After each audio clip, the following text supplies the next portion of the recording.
This is Eagle Al, and today I will be talking about Vic Fangio defense has been revealed. Also, joint practice with the Patriots is official.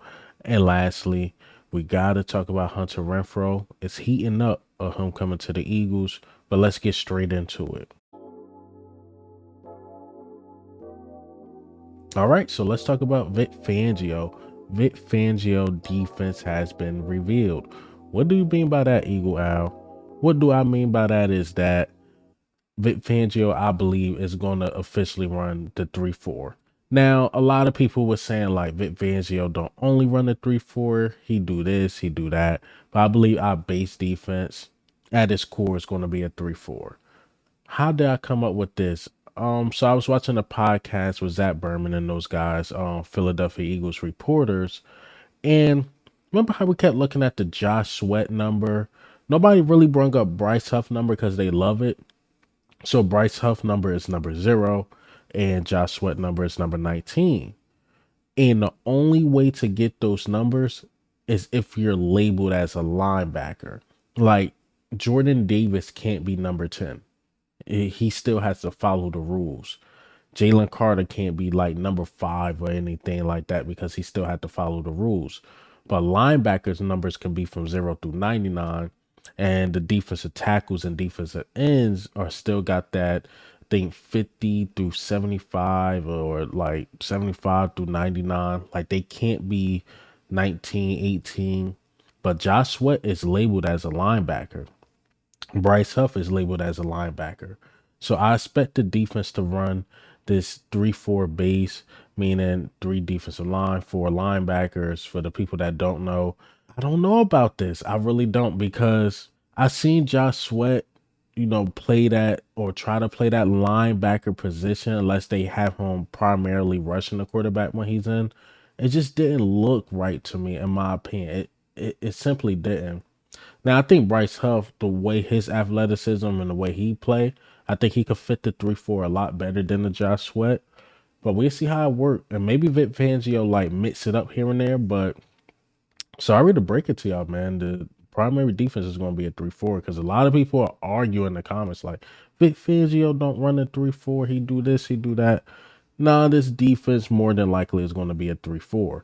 But now let's continue to talk about the defense, and let's mix in a little bit of OTAs with that. James Bradbury haven't reported to OTAs. So OTAs, this is the second week of voluntary.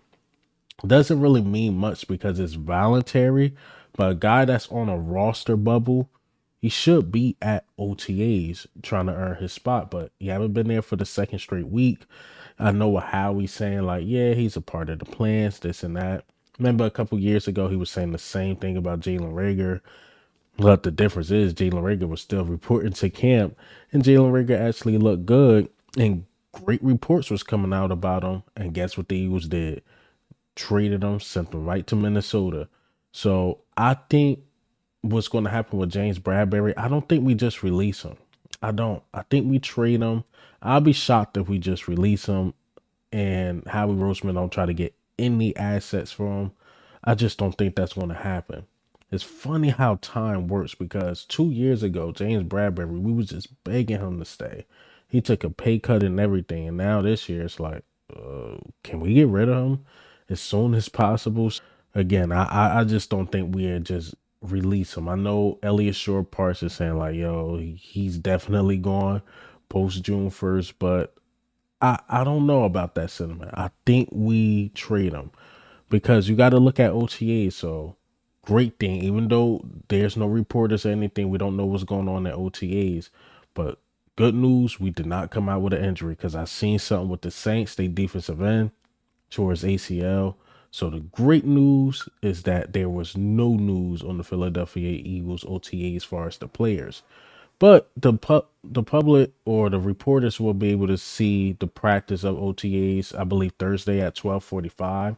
So we have more reports of what's going on and what actual players are not there. But the only player that's really being reported is James Bradbury because obviously he's on a roster bubble. We know he's either going to be traded or released. But I'm still sticking to the point that I think he will be traded before release. I honestly think he'll be traded before release. So that's the news for us about James Bradbury. And let's talk about practice a little bit more about practice. So joint practice with the Patriots has been official, it's been rumored.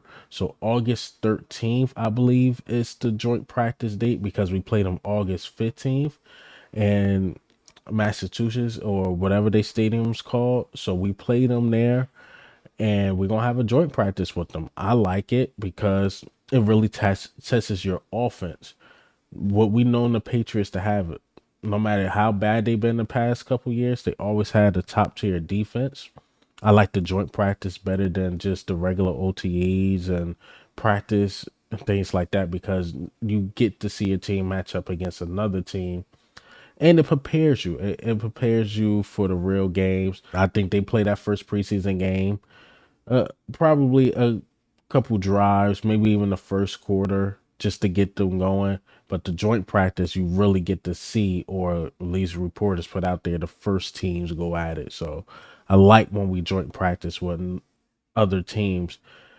A little off topic again. Speaking of OTA, so next year, 2025, it looked like there will be no more like OTAs. They will just be training camps. So the report is that we usually have these OTAs, May and stuff like that. The NFL is looking to get rid of that and just ramp it up during training camp. So around June, basically all the way into the season start.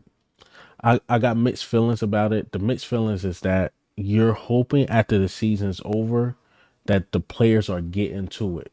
You hope that they are working and preparing for training camps because if you get rid of OTAs, you're not easing your team and getting ready for training camp. They going on full go. And sometimes just ramping up like that can cause injuries. So you're hoping the players are doing what they have to do during the off season. And we'll see how it work out. But getting rid of OTAs, it's a yin and a yang.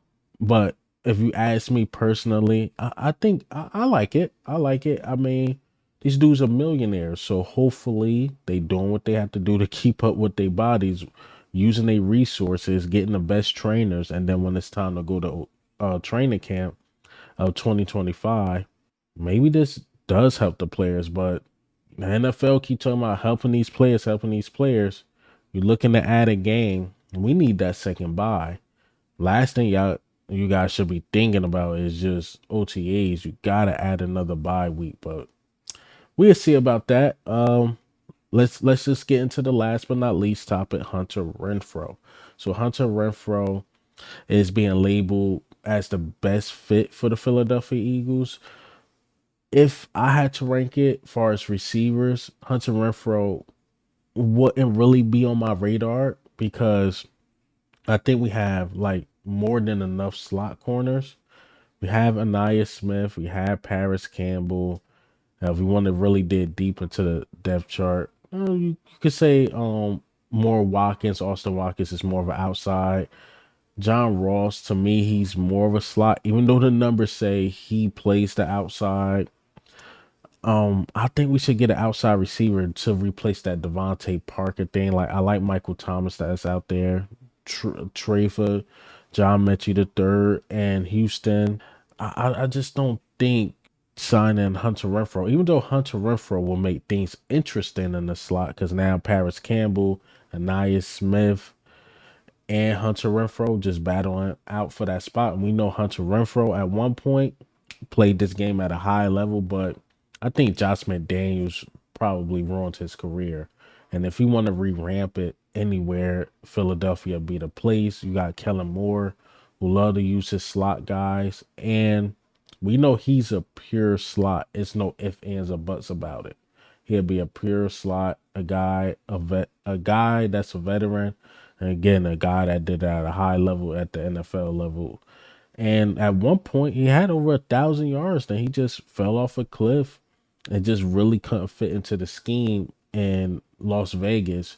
So I wouldn't be mad at the signing, but is he that big of a need? I say no. That you do sign him to be safe, just in case we don't get anybody else.